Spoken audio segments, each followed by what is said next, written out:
sky and your local hometown news station. This is Montana Right Now.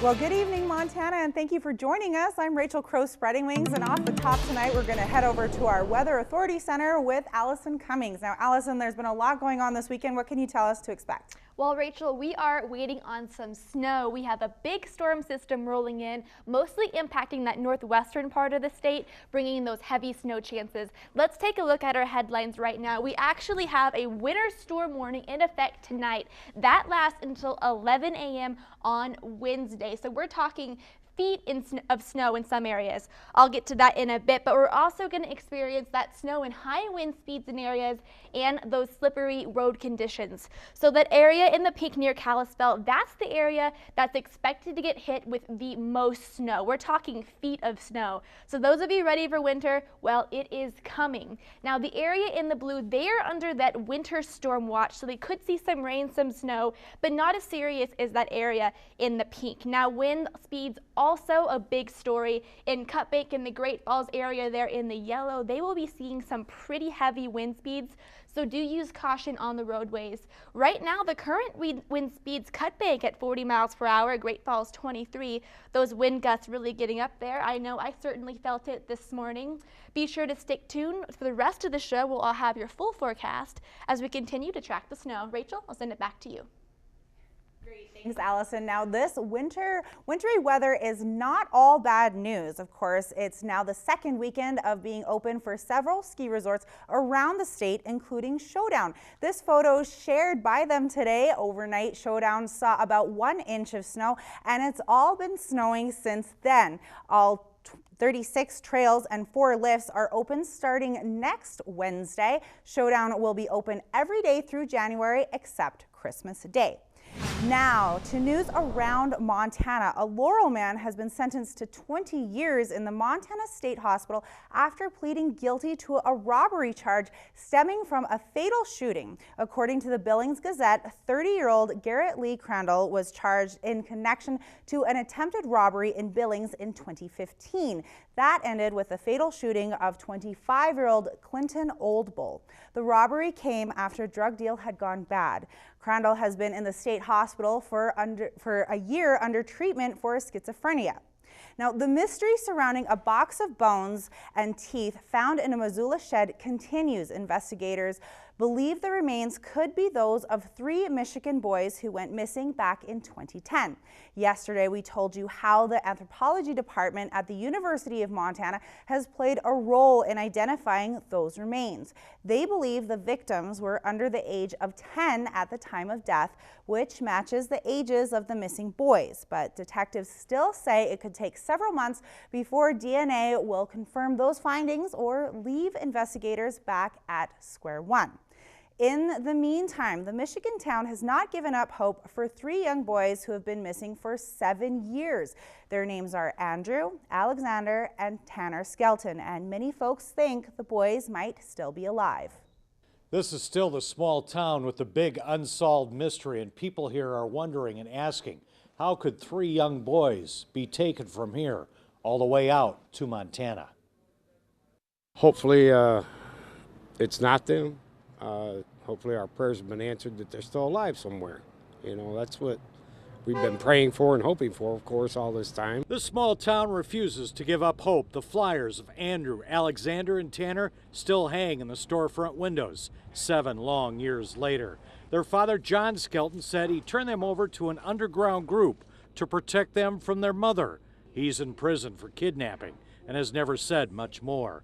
Did the so-called group somehow take the boys to Montana? My gut tells me that it's a good possibility, but my heart tells me I don't want it to be them, just in hopes that they are still alive.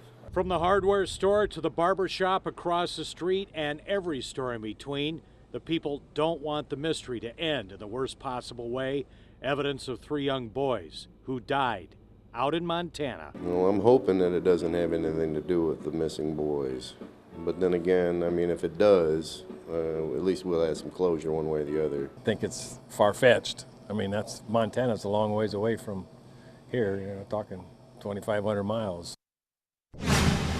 national news, a new investigation has found that North Dakota law enforcement bought over $600,000 worth of body armor, tactical equipment, and crowd control devices during the protests against the Dakota Access Pipeline.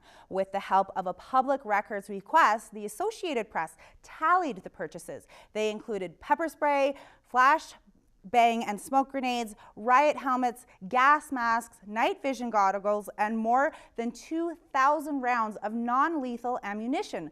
Policing experts say the purchases seem reasonable as a plan to keep officers, protesters, and the public safe. But Civil Liberties Defense Center Executive Director Lauren Regan says some of the gear may have made conflicts worse. Authorities made over 760 arrests over a 6-month span. Mario Batali issued an apology for his sexual misconduct and includes a recipe for cinnamon rolls. Well, in his online newsletter, the former host of The Chew acknowledged many mistakes and apologized for disappointing family, friends, and fans. Batali promised to work every day to regain the trust and respect of his fans. And then he added, P.S. in case you're searching for a holiday-inspired breakfast, these pizza dough cinnamon rolls are a fan favorite. Well, rest in peace, AIM. After 20 years of service, the AOL Instant Messenger was taken offline Friday. AIM launched in 1997 and soon earned a coveted spot in pop culture. It was so popular it made cameo appearances in You've Got Mail and Sex and the City. But over the years, users shifted from desktop computers to smartphones and tablets, and AIM failed to shift with them. AIM may be gone, but it's not forgotten. Social media is filled with posts from users with fond memories of the grandfather of instant messaging. Now, you've been told not to do it, but many still do. You leave your car running to warm up. But if a thief sees it, they could steal it in seconds. But the Spokane Cops organization has some volunteers who are making it their mission to fight back. Katie Chen is from our sister station in Spokane and has a story. Just kind of looking out for, folks who might be doing something they're not supposed to, or any kind of shady activity, even things like graffiti. Abby Walthall and Kelly Cruz are out. Just trying to make sure that the neighborhoods are safe. As a part of the Neighborhood Observation Patrol. Especially this time of year, folks leaving their cars running to warm up can contribute to car theft as well as car prowling. According to statistics, 1 out of every 5 stolen cars had keys in them. So I think this guy's car is running here, so yeah, I can hear it going. If we see a car running and they're not in the car, they're nowhere to be seen, just giving a polite knock on the door, hey, this can happen, your car can be stolen in the situation, and we just want to make sure that you're safe. But that's not the only thing these volunteers are looking for. And we noticed their tablet is right out on their dashboard. Good afternoon, sir. My name's Kelly. And a broken window could cost you more than even what's stolen. Believe it or not.